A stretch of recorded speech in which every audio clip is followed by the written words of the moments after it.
Hey everybody, welcome back. My name is Ilse Zamarripa and this is the Worldspace. I am happy to see you guys again. It's been a while since I made a video and as you can tell, I changed houses. It's been a little bit of a hectic process, that's why I haven't been able to upload as many things recently, but as I'm starting to, organize my new life, I really want to make more content for you guys.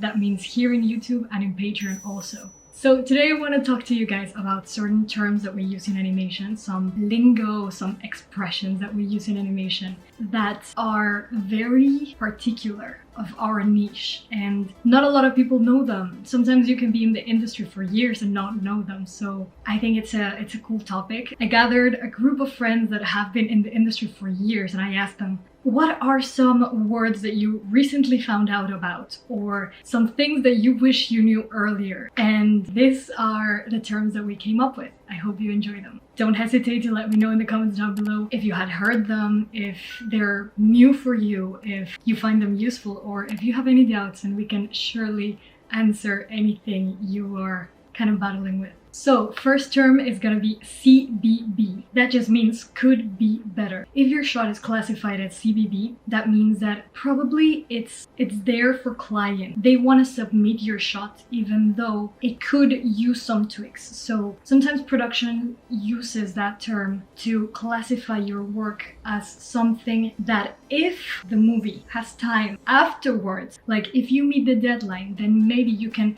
go in and polish a little bit more. And this applies to anything. It can be modeling, it can be 3D DMP, it can be animation, it can be compositing. Everything can be classified as could be better. So if you see the letters CBB, it means that your work could be better. So that's what it means. Now the next term, some clients use OF or OM, and that means off model or off character. So that happens a lot when you're animating and you pull an expression too much and you pull it like in a wrong way and it's usually your facial performance, but it can be your body performance as well. Sometimes when you play a lot with a face, it can look bizarre and it can look out of what they intend the character to look like always. So that's what off model means. Off model means that you are kind of pushing it a little too far. So off character and off model means that you have an expression or a body posture or a shape that doesn't really go with the idea the client has of a character. Now the next one is SCL or SCR. That means screen left or screen right. So that is very useful for when you are, for example, watching an animation and you're like, the screen right arm feels off. That means that if the character is facing forward in your shot, it may be his left arm. So instead of you like trying to decipher if it's the right leg or the left leg because it's like flipped, then one way in which you can describe it to whoever's looking at it, you're like screen left, that's gonna be the limb that's, closest to the left of the frame that you're watching. One thing that you're gonna hear a lot is TY, TC, TX, RY, RC, RX. What does that mean? That means translation Y, translation Y, translation X, translation C, or rotation X, Y, and Z. So that's all it means. T is an abbreviation for translate and R is an abbreviation for rotate. So those are the coordinates they're telling you to move your objects in. That's usually more animation, I suppose. Although it could be a note given to modeling as well, potentially, or 3D DMP as well. I don't know if compositing. As long as you have like a three-dimensional thing, that's something they can tell you. So just keep it in mind.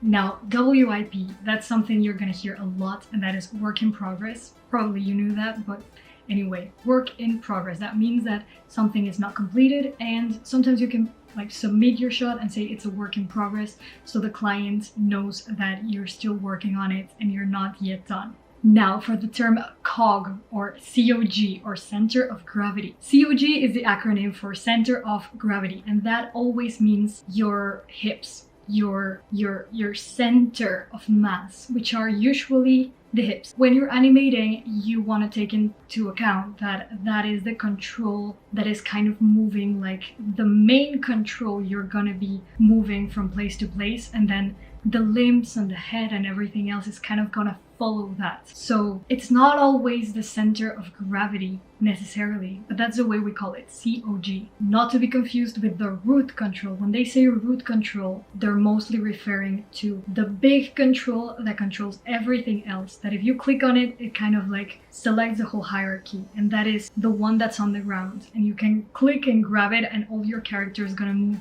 towards one or the other direction. So when you are saying COG, that only means the hip control, the general one of your hips, and then the root control is everything. You usually have different attributes for each one of them, and in your channel box you can see a lot of things associated with either one. I'm not gonna go into that right now. I just want to let you know what it means.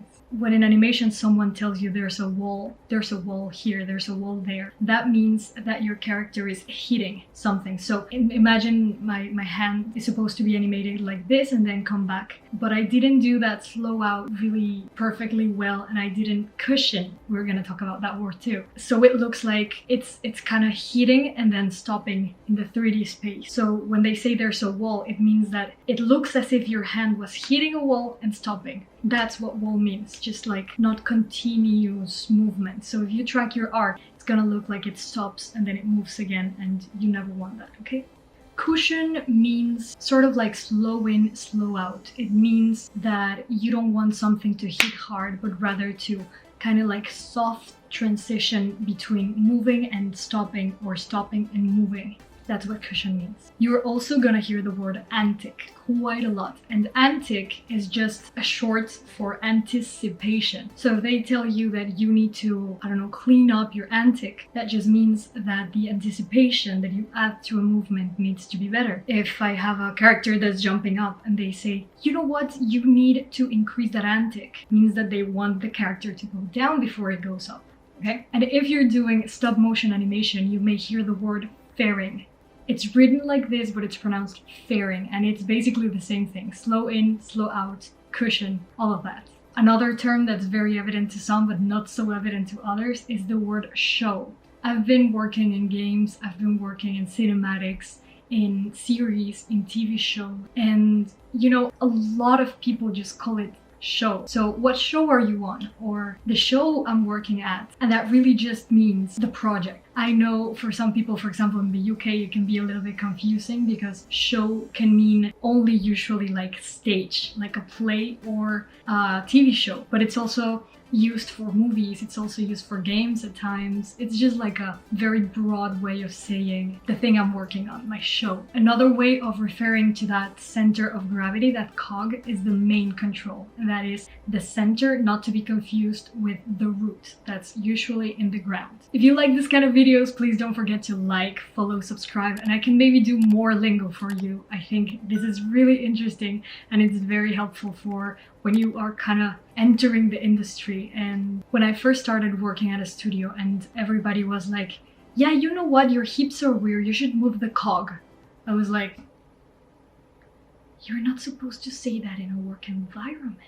So yeah, now you know. I hope you enjoyed today's video. Please, please, please give me your support. Please like this video, share it with your friends. Let me know in the comments down below if you have any more terms that you think are useful for anyone entering. And if you learned anything, if you would like me to answer some questions, I'm always there in the comments for you guys. Don't forget that we have masterclasses every single month for free to all my patrons. You can join the Patreon community for as little as $5. I just uploaded a masterclass there that is live, and I was talking to them about how to sign a contract and the things to really be aware of in animation contracts, how studios can maybe trick you into something you don't want. So there's that. I'm also going to be talking about how to create your own contracts if you're working as a freelancer, and many other things about the animation industry, so make sure to check it out. I'm so happy to talk to you guys again. I hope you're safe, I hope you're healthy, I hope your family's okay and you're thriving, and don't forget to keep making art, you beautiful artists. Ciao. I dropped my phone.